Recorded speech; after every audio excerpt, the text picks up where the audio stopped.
ప్రపంచమా ఊపిరి పీల్చుకో, straight of Hormuz ని మేము పూర్తిగా తెరుస్తున్నామంటూ బిగ్ బ్రేక్ న్యూస్ చెప్పింది ఇరాన్. నిజానికి ఇది బిగ్ రిలీఫ్ ఇచ్చే న్యూస్. స్ట్రైట్ ఆఫ్ హార్మోజ్ నుంచి వెళ్లే ఏ షిప్ అయినా సరే, ఏ దేశానికి సంబంధించిన షిప్ అయినా ఇకపై మేము ఆపబోము అంటూ చాలా క్లియర్ గా చెప్పింది ఇరాన్.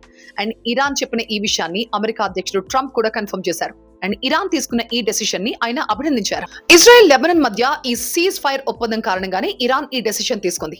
ఈ కాల్పుల విరమణ సీజ్ ఫైర్ కొనసాగినంత కాలం కూడా స్ట్రైట్ ఆఫ్ హార్మోజ్ ని తెరిచే ఉంచుతామని చెప్పింది ఇరాన్.